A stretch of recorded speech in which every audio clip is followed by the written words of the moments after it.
শান্তি কেন নাই রে দুনিয়ায়। হে ভাবুক ভেবে দেখো বসে নিরালায়, গজব কেন রে দুনিয়ায়, শান্তি কেন নাই রে দুনিয়ায়। নামাজ রোজার ধার ধারে না, সত্য কথা কেউ বলে না। নামাজ রোজার ধার ধারে না, সত্য কথা কেউ বলে না।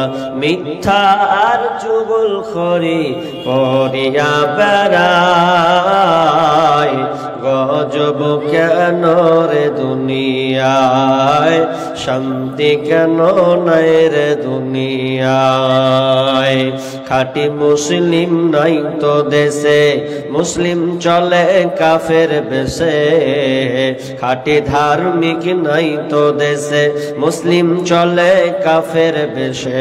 কথা বার্তায় ব্যবহারে বেদিন বোঝা যায়, গজব কেন রে দুনিয়ায়, শান্তি কেন নাই রে দুনিয়ায়। হে ভাবুক ভেবে দেখো বসে নিরালায়, গজব কেন রে দুনিয়ায়, শান্তি কেন নাই রে দুনিয়ায়। অফিসগুলি ঘুষে গরম, অফিসারদের নাই তো শরম। অফিসগুলি ঘুষে গরম, অফিসারদের নাই তো শরম। পার্টির লোক দেখলে তারা ঘুষের হাত বাড়ায়, গজব কেন রে দুনিয়ায়, শান্তি কেন নাই রে দুনিয়ায়। জালেম অত্যাচারী যত, জমির আল কাটে শত। জালেম অত্যাচারী যত, জমির আল কাটে শত। অন্যের জমি ছোট করে নিজেরটা বাড়ায়, গজব কেন রে দুনিয়ায়, শান্তি কেন নাই রে দুনিয়ায়। মাথায় কাপড় দেয় না নারী, পিঠে বুকে দেয় না শাড়ি। মাথায় কাপড় দেয় না নারী, পিঠে বুকে দেয় না শাড়ি। বেহায়া বেশরম নারী চলে বেপরদায়, গজব কেন রে দুনিয়ায়, শান্তি কেন নাই রে দুনিয়ায়। নিউ মার্কেটে আর গাউসিয়াতে যাচ্ছে নারী সতে সতে। নিউ মার্কেটে আর গাউসিয়াতে যাচ্ছে নারী সতে সতে। নারীর জ্বালায় পুরুষের চলা বড় দায়, গজব কেন রে দুনিয়ায়, শান্তি কেন নাই রে দুনিয়ায়। হে ভাবুক ভেবে দেখো বসে নিরালায়, গজব কেন রে দুনিয়ায়। চেয়ারম্যানি আর মেম্বরি, চেয়ারম্যানি আর মেম্বরি, তাও নিল কতক নারী। চেয়ারম্যানি আর মেম্বরি, তাও নিল কতক নারী। লজ্জা শরম উঠে গেল দেশের সর্ব জায়গায়, গজব কেন রে দুনিয়ায়, শান্তি কেন নাই রে দুনিয়ায়। হে ভাবুক ভেবে দেখো বসে নিরালায়, গজব কেন রে দুনিয়ায়, শান্তি কেন নাই রে দুনিয়ায়। বিসমিল্লাহির রহমানির রহিম। ظهر الفساد في البر والبحر بما كسبت أيدي الناس ليذيقهم بعض الذي عملوا لعلهم ইয়ারজিউন। আমার আল্লাহ বলেন জাহারাল ফাসাদু ফিল বাররি ওয়াল বাহরি বিমা কাসাবাত আইদিন নাস। জলে এবং স্থলে সদা সর্ব জায়গায় যে তোমরা দাঙ্গা ফাসাদ গুলো দেখতে পাচ্ছ, মারামারি দেখতে পাচ্ছ, তোমাদের মধ্যে জলে স্থলে যত বিপর্যয় তোমাদের ছড়িয়ে পড়েছে বিআইদিন নাস, এগুলো তোমাদের হাতের কামায়, তোমাদের নিজেদের কারণে এই দাঙ্গা ফাসাদ গুলো লেগেছে। ইউযিকুহুম বা'দাল্লাযী আমিলু, অনেক কৃত কর্মের ফল, অনেক পাপের দরুন তোমাদেরকে এই শাস্তিগুলো আস্বাদন করা হয়। তোমাদের উপরে যে আযাবগুলো নামছে এগুলো তোমাদের অনেক পাপের কারণে, তোমরা এই পাপে তোমরা নিমজ্জিত হচ্ছ। কেন কেন? তো আমার আল্লাহ বলছেন লাআল্লাহুম ইয়ারজিউন, বান্দারে যাতে করে তোমরা দিনের মধ্যে ফিরে আসতে পারো, তোমরা যেন দিনের মধ্যে চলে আসো, এই জন্য আমি আল্লাহ তোমাদের উপরে আযাবগুলো চাপিয়ে দিই। আর আযাব চাপার কারণ এগুলো তোমাদের হাতের কামায়, তোমাদের ফলের কারণে, তোমাদের এই স্বভাবের কারণে এই বিপর্যয়গুলো নেমেছে। আযাব শাস্তি দেখতে পাচ্ছেন, এগুলো আপনাদের কামাই, আমার আপনার এই হাতের কামাই করা। এগুলো আল্লাহকে দোষ দিয়ে লাভ নেই যে আল্লাহ এগুলো কি হচ্ছে কি হচ্ছে।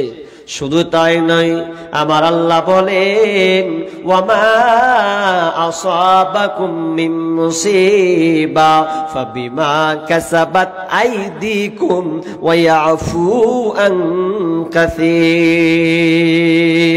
আল্লাহ বলেন ওয়ামা আসাবাকুম মিন মুসিবা, তোমাদের উপরে যে মুসিবত আযাব গুলো চেপেছে,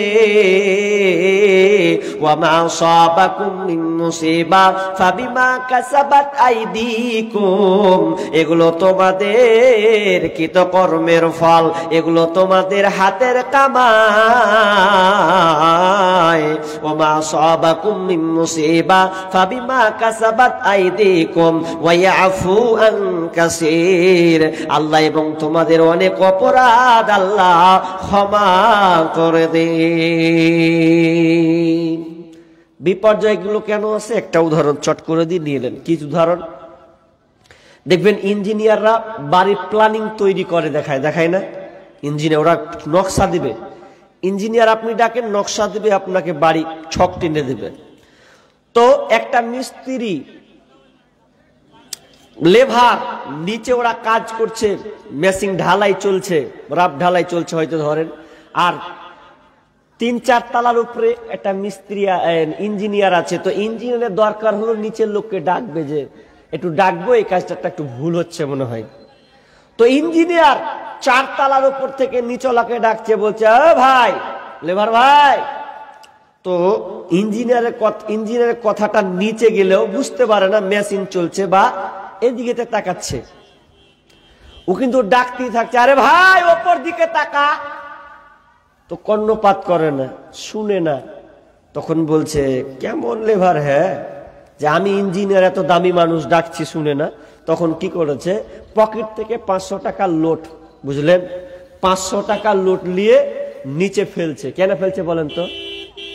যাতে নিচে ফেললে ওপর থেকে মালটা পড়বে, ওপর দিকে তাকাবে না হয়। এতক্ষণ হাক মারছি শুনল, টাকাটা ফেলে দেখি।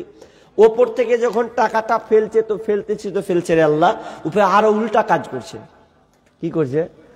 মানুষ যদি টাকা কুড়িয়ে পায় কেমন করে কুড়াই গো? টাকা কি ভাগ করে লিবে না। যারা টাকা কুড়িয়েছেন বা কুড়িয়েছে দেখবেন ওদের লক্ষ্য করে, ওরা ডান দিকে দেখবে আর বাম দিকে দেখবে, তুলবো মালটা তো কেউ দেখছে কিনা, ও লক করে পকেটে ভরবে সেই। তো দেখবেন অনেক সময় যখন পয়সা তুলে তখন একবার এইদিকে দেখে নিলে, একবার এদিকে দিলে, ভাকাম করে নিয়ে পায়ে চাপন মারবে, একবার পায়ে চাপন মেরে দিয়ে পাটাম করে নিলে পকেটে ভরলে হয়ে যায়, কেউ না দেখে। দেখছে কে কহেন তো? ইঞ্জিনিয়ার দেখতে পাচ্ছে কি পায় না? ইঞ্জিনিয়ার তার 4 তলার উপর থেকে দেখছে যে হ্যাঁ মালটা কুণ্ঠে থেকে পড়লো, দেখ আগে একবার এইদিকে দেখলে একবার দিকে হয় না কাজ। তো ইঞ্জিনিয়ার 2 বার ফেলেছে, 2 বারই ওরকম করে টাকা তুলেছে। ইঞ্জিনিয়ারের মানে মিটার গেছে গরম হয়ে। তখন ও সহ্য না করে করলে কি, যে তুই এদিকে তাকালি ওদিকে তাকালি, মালটা কোত্থেকে পড়লে আবার গুরুত্ব দিলি না, তো দেখ এবার তোর কি করি আমি। তখন ইঞ্জিনিয়ার একটা প্ল্যানিং করলে, কি করছে যে যাক এবার টাকা ফেলবো না, এবার কি ফেলবে, পাথর ফেলবার মাথায় আমি, ছোট একটা পাথর এখন আর মাথায় ফেলবে। এখন টাকা দিয়ে কাজ হয়নি তো, ওপর থেকে ওই ছোট্ট একটা গিট্টি পাথর নিল, এই সামনাসামনি রিং করছে, আর মাথায় ফেলবে। এখন যখন ওর মাথায় রিং করে যখন ফেলছে, কি হচ্ছে, যখনই মাথায় রিং সামনাসামনি যখন ওর মাথার উপরে পড়ে যাবে, সঙ্গে সঙ্গে ওপর দিয়েও তাকাতে লেগেছে। তখন ইঞ্জিনিয়ার করছে, এবার কেন তাকাচ্ছিস রে ভাই, তো মালটা ওপর থেকে মাথায় লেগেছে, যে তো নিচ থেকে মারবে না ওপর থেকে মারবে, ওপর থেকে মেরেছে, তাই তো ওপর দিকে তাকাচ্ছি। ইঞ্জিনিয়ারের কথা হলো যে এতক্ষণ হাক মারলাম ডাক মারলাম শুনলে না, কিন্তু যখনই আমি পাথরটা মারলাম তখনই ওপর দিকে তাকাচ্ছি, টাকা পড়লো তো দেখলি না। দুটা আয়াত করেছি, উদাহরণটা এইরকম। আমার আল্লাহ বলেন, তোমাদের উপরে যে আযাবগুলো দিই, কেন দিই শুনে নাও, লাআল্লাহুম ইয়ারজিউন, যাতে করে তোমরা দিনের মধ্যে ফিরে আসো। কেন তোমাদেরকে আযাবগুলো দে? আমি আল্লাহ তোমাদেরকে এত শান্তিতে রাখার পর তোমাকে হাত দিলাম, পা দিলাম, চোখ পূর্ণ বডি সাকসেস করে দিলাম, এত মেহনত কামাই করো, এরপরে আমার মুয়াজ্জিন আযান দেয়, আল্লাহু আকবার, আল্লাহু আকবার, আল্লাহু আকবার,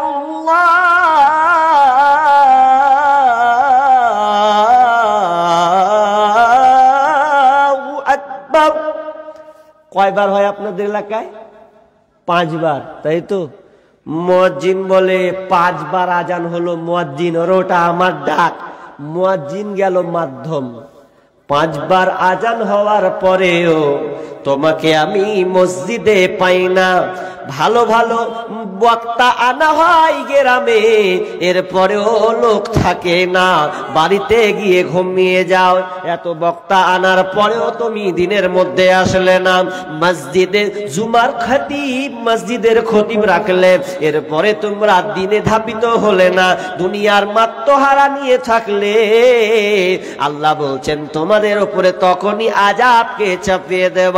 সেদিন তুমি বুঝতে পারবে, সেদিন তুমি বুঝতে পারবে এখনো তোমার মধ্যে পরিবর্তন নাই, চেঞ্জ নাই। আমার আল্লাহ বলছেন তোমার উপরে আমি আযাবকে চাপিয়ে দেব। সেদিন তুমি তোমার কান্না করে কোনো লাভ হবে না। ভারতবর্ষে লাঞ্ছিত হবে, পদতলিত হবে, তোমার উপরে নির্যাতন করবে, আর কিছু তোমাদের উপরে করবে। সেদিন তোমরা দোয়া করবে, চোখ দিয়ে পানি ঝরঝর করে ঝরবে। আমি আল্লাহ সেদিনকে দর্শক ভূমিকা পালন করব রে। তোমাকে কে মারলো আর কে কাটলো, আমি আল্লাহ দেখে আমার কোনো লাভ নাই। এই জন্য আমার আল্লাহ বলছেন তোমরা আগে নিজেকে পরিবর্তন হও, নিজেকে আগে পরিবর্তন করো। আমার আল্লাহ বলেন বিসমিল্লাহির রহমানির রহিম, ইন্নাল্লাহা লা ইউগাইয়িরু মা বিকওমিন হাত্তা ইউগাইয়িরু মা বিআনফুসিহিম। আমার আল্লাহ বলছেন যতক্ষণ না তোমরা নিজের অবস্থান পরিবর্তন না করবে, ততক্ষণ পর্যন্ত আমি আল্লাহ তোমাদের অবস্থান পরিবর্তন করব না। যতক্ষণ তোমরা নিজেকে সংশোধন না হবে, ততক্ষণ আমি আল্লাহ তোমাদেরকে সুরক্ষিতভাবে রাখব না, নিরাপত্তা হিসাবে থাকবে না। যদি তোমরা পরিবর্তন হও, আমার দিকে ফিরে আসো, আমি আল্লাহ তোমাদেরকে পরিবর্তন করে দেব। আল্লাহ সুবহানাহু ওয়া তাআলা, এবার ভালো দিকে শুনুন, ভালো কান লাগান। আদম আলাইহিস সালামকে যখন বানালেন, নিজের হাতে তৈরি করলেন, তখন বললেন আদম রে, ও আদম মা হাওয়া লা তাকরাবা হাদিহি শাজারা ফাতাকুনা মিনাজ জালিমিন। হে আদম, খবরদার খবরদার, তুমি জান্নাতে থাকবে, ফল ফ্রুট আনন্দ আয়েশ আরাম করবে, কিন্তু একটা আমার নির্দেশ আছে, আমার একটা নিষেধ আছে। এই নিষেধটা কি? তুমি এই গাছটার কাছে যাবে না, আর গাছটার নিকটবর্তী হবে না। যদি এই গাছটার নিকটবর্তী চলে যাও, লা তাকরাবা হাদিহি শাজারা ফাতাকুনা মিনাজ জালিমিন, তাহলে তোমরা জালেমদের অন্তর্ভুক্ত হবে। এটাও ছিল আল্লাহর নিষেধ। আর শয়তানকে বলেছিলাম, আজাজিলকে বলা হয়েছিল ওয়াইদ কুল্লা লিল মালাইকাতি ইসজুদু লি আদামা ফাসাজাদু ইল্লা ইবলিস। ওরে ইবলিস রে, ওরে ফেরেশতার দল, তোমরা আদমকে সিজদা করে দাও। ওয়াইদ কুল্লা লিল মালাইকাতি ইসজুদু লি আদম, কিন্তু সবাই সিজদা করলো আদমকে, ইল্লা ইবলিস, কেবল ইবলিস ছাড়া সবাই সিজদা করেছে। এটা হচ্ছে আল্লাহর আদেশকে মানেনি, আল্লাহর আদেশকে নাকচ করে দিয়েছে, মানেনি। আমার আল্লাহ পরিবর্তন করে দিলেন। তারা যখন নিজের অবস্থান আদেশ নিষেধকে টিকাতে পারলো না, আল্লাহ তেমন পরিবর্তন করে দিলেন। আদমকে বলেছিলেন খবরদার গাছটার নিকট যাবি না, এরপর গাছের নিকটে চলে গেছে, আপনার কিনা জালেমদের অন্তর্ভুক্ত হয়ে গেছে। আল্লাহ পরিবর্তন করে দিলেন। ওরা যেমন আল্লাহ নিষেধকে অমান্য করলো, পরিবর্তন করলো, আল্লাহ পরিবর্তন করে দিলেন। আর জান্নাতে থাকতে পাবি না, তোরা জান্নাত থেকে বহিষ্কার হয়ে যাও। ইবলিসকে তাই বলা হয়েছিল খবরদার সিজদা করার আদেশটাকে মানল না। তো আমার আল্লাহ নিজে অবস্থান পরিবর্তন করলো। কি অবস্থান পরিবর্তন করলো? তুইও যা, আমার জান্নাত থেকে বহিষ্কার হয়ে যা, তুইও চলে যা, তোকে আমি জালেম, আপনার কাফের জালেম, তোকে শয়তান বানিয়ে দিলাম, তুই দু মানুষের পেছনে ঘুরে বেড়া, এখানে তোর সৌন্দর্য কোনো ঠাঁই নাই। ওরা যেমন অবস্থান পরিবর্তন করলো, তা আল্লাহ পরিবর্তন করে দিলে। তো আমার আল্লাহ বলছেন ইন্নাল্লাহা লা ইউগাইয়িরু মা বিকওমিন হাত্তা ইউগাইয়িরু মা বিআনফুসিহিম। তো আমার আল্লাহ বলছেন আমিও তোমাদের অবস্থা পরিবর্তন করব না যতক্ষণ না তোমরা নিজেদের অবস্থান পরিবর্তন করবে। তার মানে এই আয়াত থেকে বোঝা যায় যদি আপনি বেলাইনে চলে যান, আল্লাহ বেলাইন করে দেখিয়ে দেবেন, আপনিও নিজে কোনোদিন শান্তি পাবেন না, পাবেন না, পাবেন না। যতক্ষণ নিজেকে সংশোধন না করবেন ততক্ষণ পর্যন্ত আপনার শান্তি নেই। এবার চলেন একটা মিডিলে আর একটা ঘটনা বলবো, দিয়ে আপনাদেরকে দুইটি চমক হাদিস দিব, ওখান থেকে শিক্ষণীয় কথা আছে, ওটা বলবো, থাম যাবেন না ওটাকে না বলার পর্যন্ত। মিডিলে একটা বানি ইসরাইলদের কথা বলে দিই ঘটনা। কি ঘটনা? যদি আপনি পাপে লিপ্ত হন আর আল্লাহকে দোয়া করেন, আল্লাহ দেখবেন গত 2-1 বছর আগে বৃষ্টি হয় না, তো দোয়া করেছে তো কোনো মৌলবী দোয়াতে বৃষ্টি হয়নি।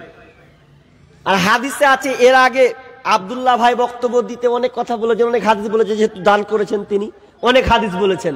তার মধ্যে একটা বলেছেন কি, যে তোমরা দান করো তাহলে তোমাদের দানে কি হবে, কবরের আযাব মাফ করে দেওয়া হবে, তোমাদের উপরে বরকত ঢেলে দেওয়া হবে, শান্তিতে চলে আসবে।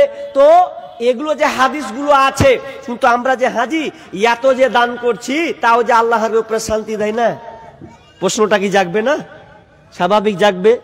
এত মৌলবী দুয়া করলে আমাকে মুর্শিদাবাদে শামসেনগঞ্জ সুতি থানাতে, তো আল্লাহ রে আল্লাহ 5-7 বছর আগে দেখেছি বৃষ্টি হয়েছে, দেখেছি একটু ভিজে এসেছি, মোবাইল আনলিয়ে যায়নি, রেখে দিয়েছি, সাথে করে ছাতা কেউ অনেকে বেঁধে নিয়ে গেছে, মোবাইল অনেকে নিয়ে না, যদি নিয়ে গেছে তো পকেটে ক্যারি চিকমিলি বেঁধে নিয়ে গেছে। এখন আর বৃষ্টি হচ্ছে না, আফসোস। কেন এটা?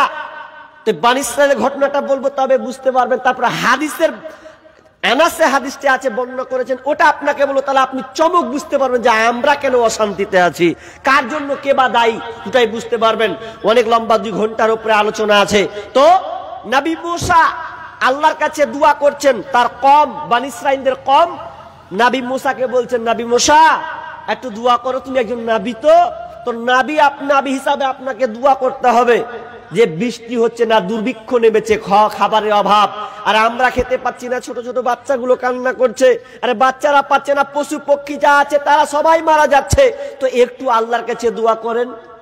নবী মুসা তুর পাহাড়ে উঠে আল্লাহকে বলছেন, মালিক, হে আমাদের রব, পালন কর্তা, মাবুদ রে, আমরা পাপী গুনাহগার বান্দা, তুমি আমাদের উপরে নারাজ হয়েছ, এই জন্য বৃষ্টি হচ্ছে না, বৃষ্টি হচ্ছে না।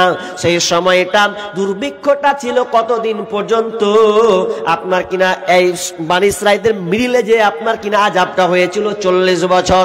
নবী মুসার সময় তিনি দোয়া করছেন, আল্লাহ তুমি আমাদেরকে বৃষ্টি দাও, বৃষ্টি যদি না দাও তাহলে ফসল ফলাবে না, কোনো খাবার তৈরি হবে না, আর যদি ফসল না হয়, বৃষ্টি না হয়, ফসল হবে না, আর ফসল না হলে সবাই অনাহারে মারা যাবে। মাবুদ রে, ছোট ছোট বাচ্চাগুলো মারা যাচ্ছে, ছোট ছোট বাচ্চাগুলো কান্না করছে মাবুদ। শুধু তাই নয়, বনের পশুরা পর্যন্ত খাবারের অভাবে মারা যাচ্ছে।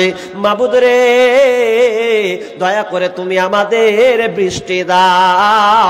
নবী মুসা দোয়া করতে আছেন, কিন্তু দোয়া কবুল হচ্ছে না, নবীর দোয়া পর্যন্ত এই সময় কবুল হচ্ছে না। তখন আল্লাহ আসমান থেকে বলছেন, নবী মুসা রে, এ দোয়া কবুল হবে না, হবে না, হবে না, যতক্ষণ পর্যন্ত তোমার এই মজলিসের মধ্যে একজন লোক আছে, যেই লোকটা আল্লাহর নাফরমান করেছে। কেউ কেউ বর্ণনা করেছেন সে লোকটা জিনাকার ছিল, কেউ বলেছেন আল্লাহর নাফরমান বান্দা ছিল। এই দুইটা কারণ, দুটার মধ্যে একটা কারণ, আর এই কারণের কারণে বৃষ্টি হচ্ছে না। যতক্ষণ পর্যন্ত এই মজলিস থেকে ওই লোকটা বের না হবে, ততক্ষণ পর্যন্ত আল্লাহ তাআলা তোমার দোয়া কবুল হবে না, আর বৃষ্টিও হবে না। নবী মুসা খুব রাগান্বিত মানুষ ছিলেন, খুবই রাগী মানুষ। জোরে চাচিয়ে বলছে, আরে তোমরা এই ভরা মজলিসে হাজার হাজার দর্শক তোমরা আছো, এর মধ্যে কে বা তোমরা আছো, তোমার কারণে আল্লাহ তাআলা নারাজ হয়েছে, এই জন্য বৃষ্টি বর্ষণ হচ্ছে না। ওরে বেঈমান নাফরমান বান্দা কে আছো, এই মজলিস থেকে বেরিয়ে যাও। আল্লাহর সঙ্গে কে প্রতারণা করেছো, কে জিনাকার আছো, আল্লাহর একাই মজলিস থেকে বেরিয়ে যাও। যতক্ষণ না তুমি বের হবে, ততক্ষণ পর্যন্ত বৃষ্টি হবে না। নবী মুসা চিৎকার করে জনগণের মাধ্যমে বলছেন। লোকটা তখন জানতে পেরেছে যে লোকটা অপরাধী। আমি যদি বলি এখানে কে আছেন, কে অমুক জনাকে যদি হত্যা করেন, বা আপনি যদি কোনো বেঈমান হন আর আপনি যদি ধরা পড়েন, মানুষ যদি জেনে যায়, আমি নাম করে যদি বলি, এ ভাই কে অমুক আছো বলো, তুমি বেরিয়ে যাও, তাহলে আপনার পেস্টিকে লাগবে, আপনার ব্যথা লাগবে। তো ওই লোকটা মনে ব্যথা, আহারে আমার কারণে আল্লাহ নারাজ হয়ে আছে, বৃষ্টি পড়ছে না, এত হাজার হাজার লোক বৃষ্টি পায় না, শুধু আমার কারণে। মাবুদ রে, আমি যদি মজলিস থেকে বেরিয়ে যাই, তাহলে তো লোক জানবে, আমাকে খুব খারাপ লাগবে, আমি অপমান হয়ে যাব।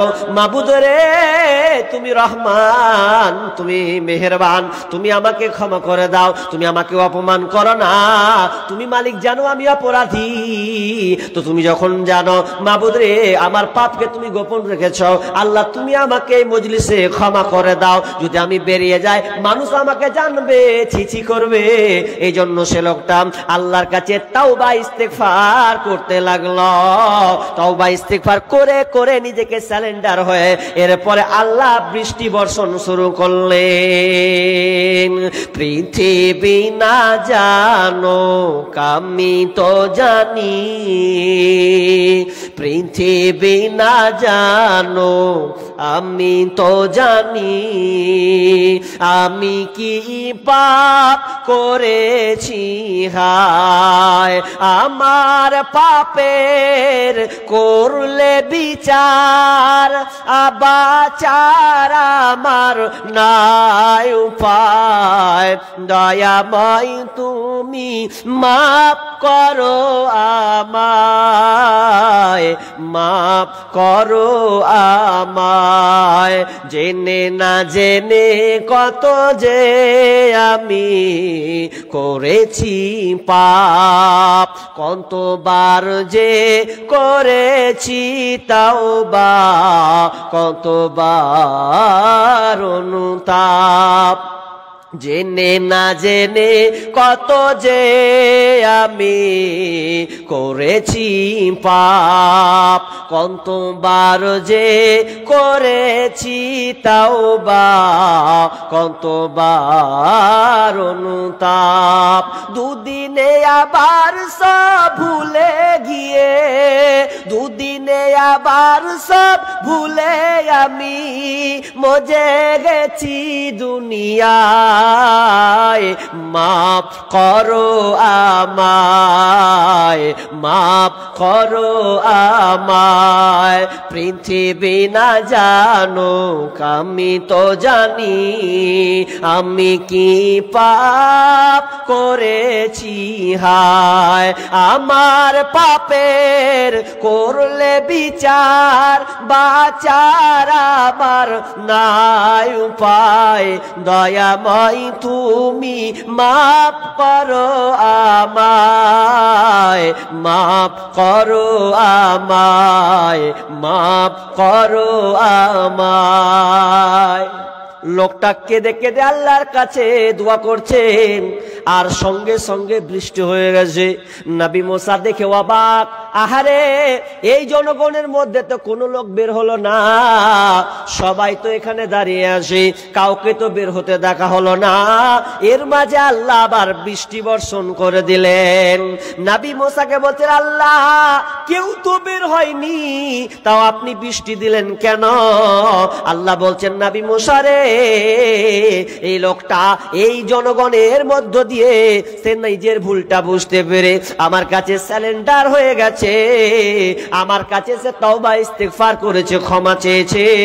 আমি আল্লাহ তাকে ক্ষমা করে দিয়েছে এবং তাকে আমি অপমান করব না বলে আমি তার পাপকে গোপন রাখলাম এবং তাকে আমি ক্ষমা করে দিলাম। এবার আমি বৃষ্টি বর্ষণ শুরু করে দিলাম।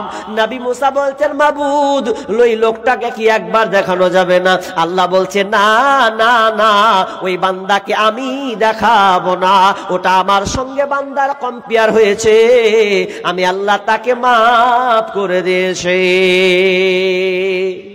কি বুঝলেন? যে নিজেকে স্যালেন্ডার হলো, তারপরে আল্লাহ বৃষ্টি দিলেন। তার মানে আমরা বুঝলাম এই বনী ইসরাইলদের ঘটনাতে কি বুঝলাম? যে আপনি যতক্ষণ পর্যন্ত পরিবর্তন না হবেন ততক্ষণ পর্যন্ত আল্লাহ আপনার এলাকার অবস্থান পরিবর্তন করবেন না। এখন বলবেন যে যে যা করছে করুক, আমি ভালো থাকলি হলো। ভুল কথা, ভুল কথা, ভুল কথা। নবীর হাদিসের উদাহরণ আছে। কি উদাহরণ আছে? যে একটা লোক উপরতলা আর নিচতলা, উপরতলা পানি আনতে আসে নিচতলাতে, এই নিচতলার লোক উপরতলায় পানি আনতে যায়। তো পানি আনতে গেলে একটু অসুবিধা হয়, কষ্ট হয়, অনেক ঝামেলা। তো নিচতলার লোক বলছে, আর ওপরে যাব না, হে কি করবি? বলছে, এক কাজ কর, খাম খা যাচ্ছিস, মার নিচে মার, এর বাড়ি কুরহলের বাড়ি মার, তলা জাহাজের তলা ফুটিয়ে দে, পানির তাড়াতাড়ি বেরিয়ে যাবে। হাজি লোকটা যদি কেউ না আটকায়, ওকে কাজটা ভালো করছে না খারাপ করছে?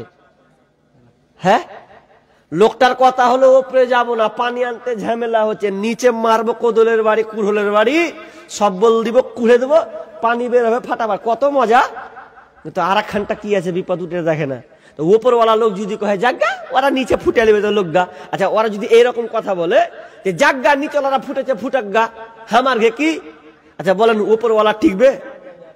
নিচওয়ালা মরবে, মরে তো ওপরওয়ালা টিকে নিয়ে মরবে, এরকম হবে না? তো আপনার এলাকা যদি আপনি বলেন যে হারা ঠিক থাকলি হলো, বাকি যেমন সে করুক গা, মদ খা গা, তাস খেলে বেড়াক গা, আর ওই হ্যাপি নিউ ইয়ার করে বেড়াক গা, আর পিকনিক খেয়ে বেড়াক গা, বক্স বাজা গা, গ্রামে গ্রামে হার গে কি না? একটার জন্য সবটিকে মরতে হবে, আপনি টিকতে পারবেন না। তো সেই রকমই পরিবর্তন হতে হলে নিজেকে হতে হবে আগে, তারপর আপনার সমাজকে পরিবর্তন করতে হবে। আফসোস আফসোস আফসোস, পরিবর্তন হন। পরিবর্তন কখন হবেন? মুসলমানরা লাত খাতে কত আস্তে আস্তে দেখেন কি হাল হবে, আপনি টিকতে পারবেন না। মনে করছেন মুসলমানের শক্তি বেশি আছে, বেঁচে যাব না, নিজে পার পাবেন না, যখন তখন নিজেকে আপনি টিকাতে পারবেন না। পরিবর্তন হন। হাজি, আমরা পরিবর্তন কখন হই? পরিবর্তন কখন হই? দেখেন অনেক মানুষ যখন বুড়িয়ে যায় দাড়ি গালা তখন লাস্টের বেলা ছেঁচে ছেটে ছেটে লাস্টে যখন বুড়ায় তখন থুসড়া হয়, তখন দাড়িটি ছাড়ার চেষ্টা করে, যখন সাদা হয়ে যায়, তাই তো? সাদা হয়ে তখন তো কেমন হয়? তো বলছে বুড়াতি কালে ইমানদারি আর বাঘের পরহেজগারি একই ব্যাপার। কথাটা বুঝেননি না? দেখবেন ডিসকভার চ্যানেলগুলো দেখবেন বা মোবাইলে দেখবেন আপনারা, অনেক বুড়া বুড়া বাঘ সিংহ বয়স যেগুলা হয়ে যাবে থুসরা বয়স, মানে এত বয়স এত ওজন যে বয়সের কারণে দেখবেন সহজে কোনো শিকারই করতে পারে না। কি করে? যখন পারে না ওর সামনে যতটুকু আর খিদা লাগে চেষ্টা করবে। আর যেটা ইয়ং বাঘ দেখবেন ওরা খেলেও জবারা পাবে একাদিকে তবারই আক্রমণ করবে, কিন্তু অনেক বাঘ সামনে যদি হেঁটাও বাড়ায় কোনো হরিণ আটাক করবে না। কেন? কারণ ও থুসরা হয়ে গেছে। তো বাঘের তোমার ইমান পরহেজগারি আর বাঘের ইমানদারি একই বিষয়। অনেক মানুষ যখন বয়স্ক হয়ে যাচ্ছে তখন কিছু জায়গা মসজিদে যাইয়া, আচ্ছা বুড়াতি কালে আপনি পরিবর্তন হবেন। আগে পরিবর্তন কত মৌলবি মওলানা করলো, আপনি হলেন না, পরিবর্তন হচ্ছেন না, পরিবর্তন হচ্ছেন বুড়াতি কালে। তো আচ্ছা বলেন তো ওই সময়তে একটা ইয়ং বয়সে যেভাবে আল্লাহকে ডাকা যায় ওইভাবে আপনি বুড়াতি কালে আল্লাহকে ডাকতে পারবেন? ইমাম যদি কহে আল্লাহু আকবার যাই তো আপনি আল্লাহ আস্তে আস্তে উঠবেন, তো মানে জান চলে না, কি করবেন? না পারলে অন্তত কহবেন হ্যাঁ বালিশটাতে সুতা সুতা পড়ি।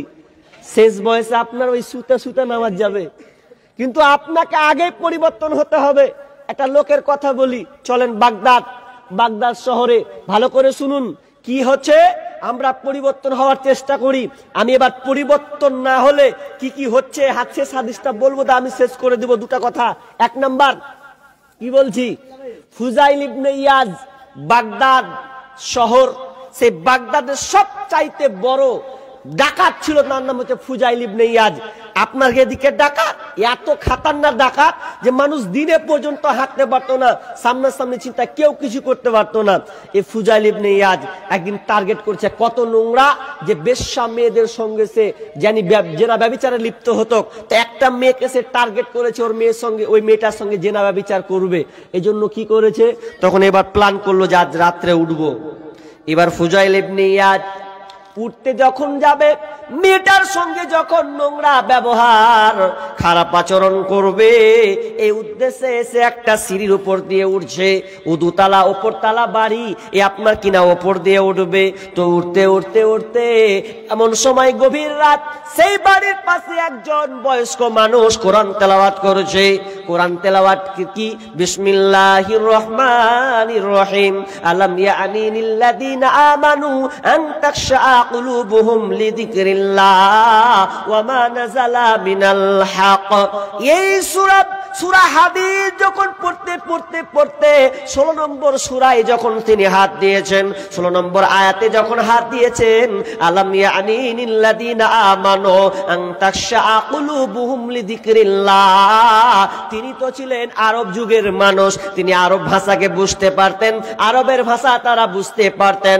যখন এই বৃদ্ধ লোকটা এই আয়াতটা যখন পড়েছে, তার কানে আয়াতটা ঢুকেছে, তাদের কি এখনো সময় হয়নি?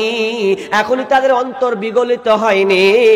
আল্লাহর ভয়ে আর দিন সত্য এসেছে, এর ভয়ে কি তার দিলটা এখনো কম্পিত হয়নি?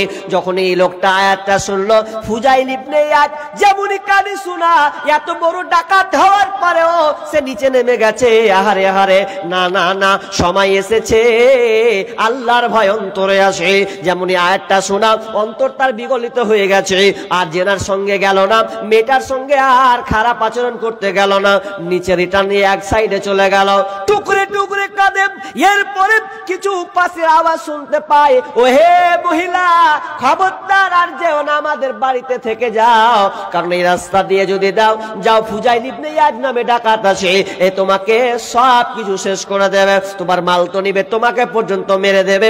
যখন এই ধরনের কথা বলা, তখন ফুজাইল ইবনে ইয়াজ নিজে শুনতে পাচ্ছে, সঙ্গে সঙ্গে আরো বাচ্চা ছেলের মতন ঠুকরে কাঁদতে লাগলো, আহারে আমি কত বেঈমান, আমি কত নাদান, কত খারাপ পর্যায়ের মানুষ, যে কারণে আমার কারণে কোনো গ্রামে লোক শান্তি পায় না, আমি কত বড় ডাকাত, আমি কত খারাপ। নিজেকে সমালোচনা করে, নিজেকে আত্মশুদ্ধি করে আল্লাহর কাছে স্যালেন্ডার হয়ে গেল, মাবুদ রে আর জীবনে কোনোদিন ডাকাতি রাহাজানি করব না, ছিনতাই চুরি আমি করব না। এরপরে তিনি সেই ফুজাইল ইবনে ইয়াজের ঘটনা শেষ মুহূর্তে বলেছেন। সেই ফুজাইল ইবনে ইয়াজ ইতিহাস ঘেটে দেখা যায় ফুজাইল ইবনে ইয়াজ একটি মাদ্রাসায় তার সম্পর্ক হলো।